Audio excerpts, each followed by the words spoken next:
So, tinanong namin ang aming mga kapuso, no? Kung talagang naniniwala sila, mahalaga nga ba ang pagiging financially stable? At ang dami naming na-receive na comments, no? Talagang passionate on both sides, di ba? So, meron tayong mga kapuso na nag-agree sa panig nyo, Ivan, na mahalaga nga naman, di ba? Kailangan parte siya, factor siya. Ang sabi naman ng isa nating kapuso, naman, madalas yan ang pinag-aawayan ng mag-asawa. Aanhin ang pag-ibig na wagas kung walang pangbili ng bigas. Di ba? At isa pa, importante po siya whether single, in a relationship, or married. We also need to define what are our needs and wants and what's important for us. Financial literacy is the key. So siguro bago natin pag-usapan, kasi ano muna ibig sabihin ang financially stable? Kasi I think doon yata nagkakatalo eh. Kasi ang nangyayari, iniisip ng mga tao, kailangan mayaman ka bago ka may karapatan mag-date o magmahal. Di ba? Parang sakit naman nun. Di ba?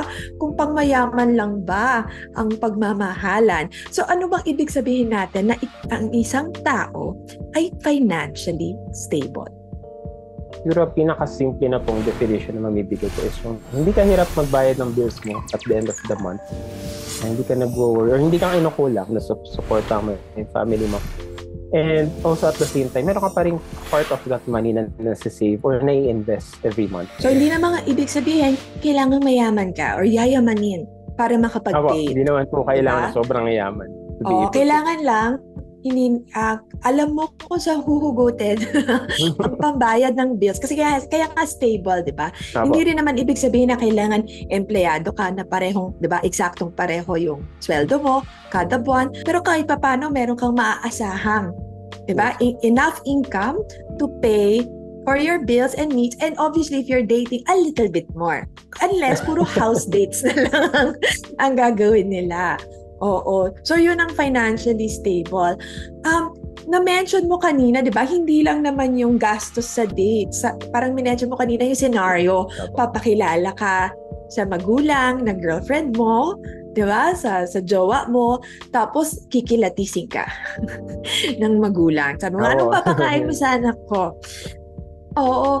Para gaano ba ka-importante ang pera para sa pag-impress ng mga magulang, ng in-laws, ng iyong jowa? Naman, again, hindi naman kailangan sobrang yaman para ma-impress yung in-laws. Siguro sapat na yung makita nila, okay, kung ipapaubaya ko yung anak ko dito, kaya niyang buhayin yung anak ko, kaya niyang masuportahan yung mga pangangailangan niya at yung mga needs and wants niya, na tipong pag pinaubaya ko siya sa anak ko, yung lifestyle niya nung nasa bubong namin siya, hindi ganun ka-drastic na magiging change.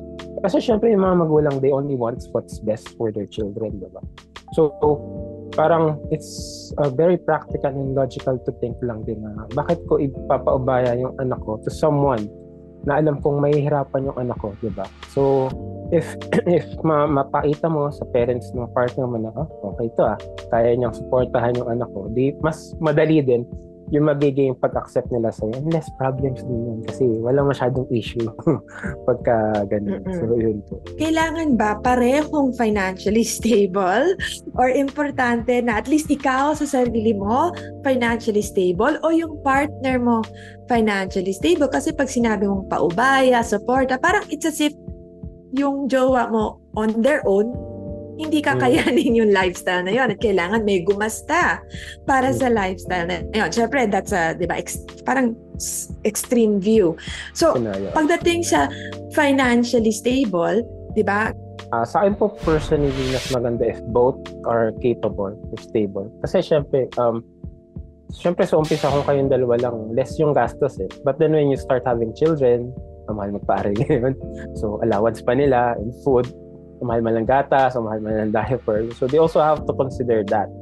And although meron naman ibang couples, syempre kakasal sila para sila may trabaho. But then eventually, halimbawa, pag dumami na anak nila, let's say naging dalawa na. So minsan may mga cases kasi na yung wife, kailangan na mag-focus sa bahay. Hindi na siya nakakapag-work.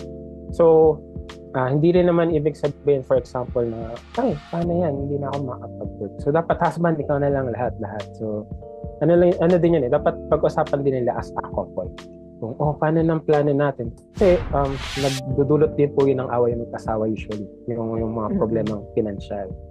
So, mas maganda po kung pareho ay stable, pero kung halimbawa, isa lang naman yung may kakayanan, dapat kaya niya talaga na supportahan din yung diba? Hindi rin naman kailangan hindi kailangan sobrang yaman, pero na-fulfill yung kailangan ng mga anak, diba? Yung napakain sila ng tama, napag-aaral sila. So, depende din po yun kasi sa usapan ng mag-asawa.